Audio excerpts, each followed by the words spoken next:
Hello everyone, it's Tuesday, March 21st, 2017. I'm recording this Oracle report because it's going to take me a little less energy and I'm still not feeling that well. But I do want to get out the report because there are a lot of things happening today. The moon's in Capricorn. It is going to make aspects and cardinal signs with Mercury, Pluto, Jupiter, and Uranus today, and I'll go through those. And we're in the third quarter phase. So that since we're in the third quarter phase of the last lunar month of the year, it's the time to complete things, to revise, realign, and basically anything that's been happening all this year. This is the time of completion because when we move to the balsamic phase, we will essentially enter the energetics for the new year, the new solar lunar year.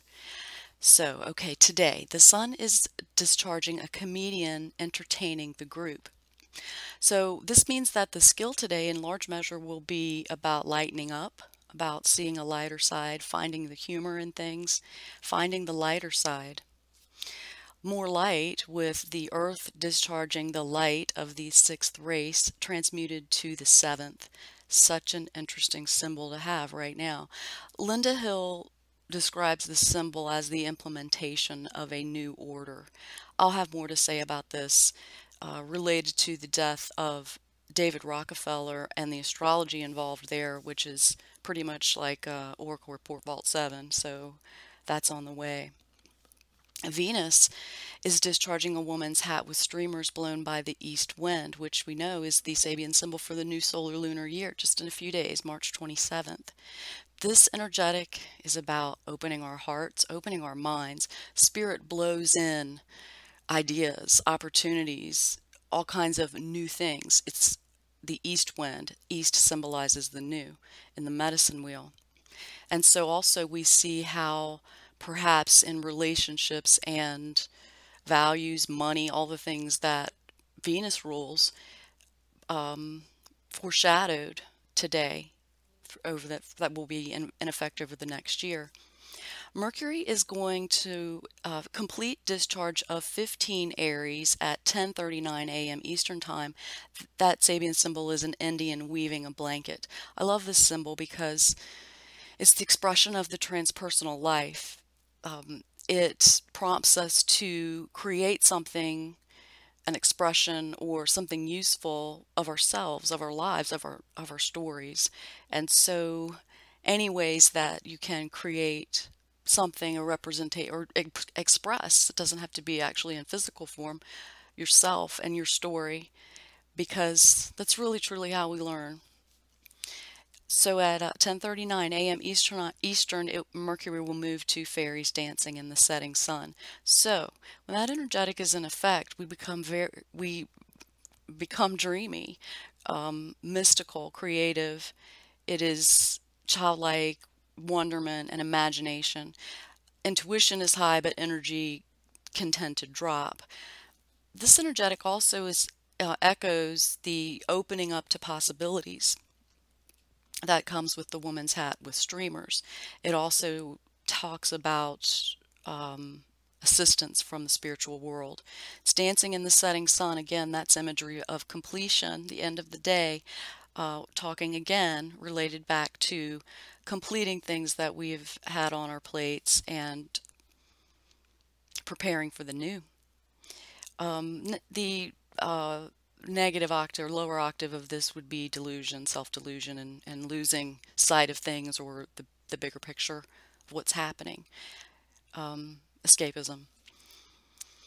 Mars is discharging a Christmas tree decorated. This energetic brings out ripple effects. So what we do, and the mindset we hold, has a powerful effect within the collective because it's about unity and it's not Christian related. In fact, this is a pagan symbol, but it is about sharing and joy and warmth and group endeavors. Group endeavors are highlighted today. So if you're working on something, having other people involved, it will make it probably that much better.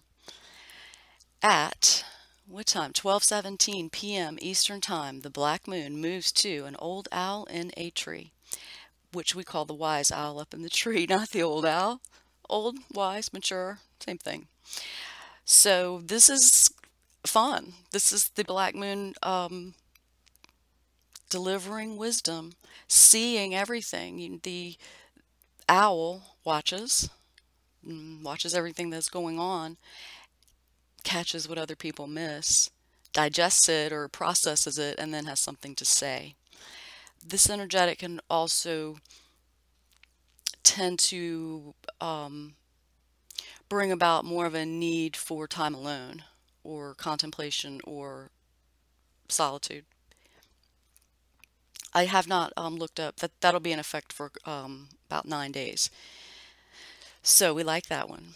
Let's check the moon and where it will aspect with squares and conjunction in the cardinal signs. So cardinal signs mean shifts in direction, changes in all kinds of things, fortune, reversals of fortune, location, positive things, or new things opening up and in new ways to do things. I talk about this all the time.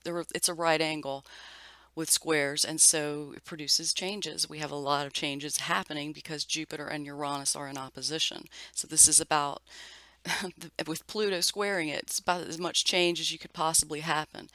Again, the light of the sixth race transmuted to the seventh. So following the moon, we have at 5:20 p.m. Yep, that's the first hit it'll have with Mercury. The moon will be discharging school grounds filled with boys and girls in gym suits. We remember this one. This has a lot to do with the endocrine system, hormone levels, but overall refreshment and reinvigoration. That's with Mercury. So this is new things with our minds, new ideas. There's so many opportunities for new ideas to blow in. This is the way it's going to be all year. So instead of the up and down magic carpet ride, we'll be having winds blowing at us. And so I think that's going to be a little easier to navigate because it's not going to be the extremes of it. It just may be more of a steady gale force that we adjust to, and which enables us to move further into the fifth dimension. At 33 minutes after midnight Eastern Time, the moon will conjunct Pluto at a hidden choir singing during a religious service. So the Pluto's been at this energetic for a few days, and it is a harmonizing of humanity and spirit to co-create the future, second Renaissance. So yeah, that's a powerful symbol, and I'll have more to say about that in the overall energetics that have been in play. At 2:44 a.m. Eastern Time, the moon will conjunct Jupiter. Will square Jupiter, and the moon will be at a relay race. This is about, again, shared endeavors, and so today, shared endeavors and group activities are highlighted. That'll follow into tomorrow as the moon interacts there by square with Jupiter. And then at 8:21 a.m. Eastern Time tomorrow morning, the moon will square Uranus. The moon will be at a woman entering a convent. So Uranus changes, and oftentimes changes of location. She's entering a convent, she's moving somewhere else. This isn't necessarily a physical location, it can be a change of mindset, but does involve release of some sort and acceptance. Okay, I think that covers it for today. I should be back with the normal report tomorrow. And we have the new moon in Aries, the new solar year upcoming. I have that in process. And also what I discussed about the death of David Rockefeller, and look for that coming up soon. I hope you all have a great day.